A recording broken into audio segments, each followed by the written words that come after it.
সংসদের নবম অধিবেশনের প্রথম বক্তব্য রাখবেন মিস্টার হারুন। মাননীয় সদস্য, আপনার সময় 5 মিনিট। ধন্যবাদ মাননীয় স্পিকার। মাননীয় speaker, I am very proud to have been born in Bangladesh.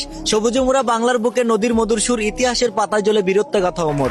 রক্তে রাঙা স্বাধীনতার সে অমলিন গান, হৃদয়ে বাজে আজও তার অগণিত আহ্বান। শ্যামল মাঠ আর নীল আকাশ দ্বারা স্বপ্ন আঁকে দেশ, বাংলাদেশ আমার গর্ব, তার ভালোবাসার নিঃশেষ। কিন্তু অত্যন্ত দুঃখের সাথে বলতে হয়, কবির সেই কাল্পনিক কবিতার বাংলাদেশ আজ ধ্বংসের শেষ প্রান্তে। মাননীয় স্পিকার, আজ আমি গত 1 মাসে দেশে ঘটে যাওয়া কিছু উদ্বেগ ও লজ্জাজনক ঘটনার চিত্র তুলে ধরতে চাই। মাননীয় স্পিকার, আমরা এমন এক দেশে জন্মগ্রহণ করেছি যে দেশের গর্ভবতী মহিলারা সরকারি হসপিটালে চিকিৎসারত অবস্থায় ধর্ষণের মতো জঘন্য কাজের শিকার হয়। আমরা এমন এক দেশে জন্মগ্রহণ করেছি যে দেশের ব্যাংকের সামনে থেকে ব্যাংকের এমডি কে গুলি করে মেরে সর্বস্ব লুট করে নেওয়ার ঘটনাও ঘটে। মাননীয় স্পিকার, গত কিছুদিন আগে চট্টগ্রামের রৌজনে প্রকাশ্যে অস্ত্র হাতে 6 জন লোক, এরা কারা? আর এত অবৈধ অস্ত্রের উৎস বা কোথায়? যুবদল নেতা মাসুদ হত্যাকাণ্ডের পর সবার মুখে ঠিক একই প্রশ্ন। অস্ত্রের জঞ্জনিতে রৌজন যেন এক আতঙ্কের শহর হয়ে পড়েছে। এদেশের সরকারি বাহিনীদের হাতেও ততগুলো অস্ত্র নেই যতগুলো অস্ত্র রয়েছে চোর ডাকাত আর ছিনতাইকারীদের হাতে। মাননীয় স্পিকার, রাজধানীর মতিঝিলে দিনে দুপুরে এক ব্যবসায়ীকে হাতে পায়ে গুলি করে $17,000 অর্থাৎ 21 লক্ষ টাকা হাতিয়ে নিয়েছে দুর্বৃত্তরা।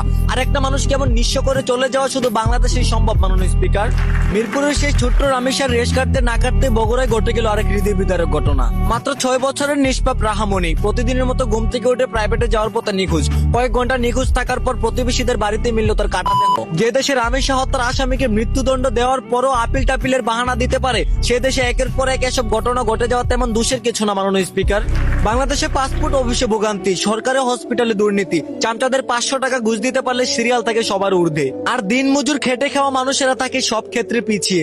এসব দুর্নীতি সাধারণ মানুষের মনোবল নষ্ট করার কারণে দেশের প্রতি সবাই ঘৃণাকৃত ভাবে তাকাচ্ছে। মাননীয় স্পিকার, যে দেশের সরকারি কাজে বেশিরভাগই দুর্নীতি চলে, যে দেশের চোর ডাকাত আর বদমাইশদের কাছে অস্ত্র থাকতে পারে, সেই দেশ কখনো উন্নয়ন আর শান্তির আশা করতে পারে না। মাননীয় স্পিকার, পুরো দেশ তাকিয়ে আছে আপনাদের দিকে, পুরো জাতীয় অপেক্ষায় আছে কবে এদেশে শান্তি ফিরবে। সুতরাং অবৈধ অস্ত্রের উৎস বের করে তাদেরকে আইনের আওতায় এনে উপযুক্ত শাস্তি দিয়ে সাধারণ মানুষের নিরাপত্তায় রাখুন। ধন্যবাদ মাননীয় স্পিকার। নবম অধিবেশনের দ্বিতীয়বারের মতো বক্তব্য রাখবেন মিস্টার দুলাল। মাননীয় সদস্য, আপনার সময় 6 মিনিট।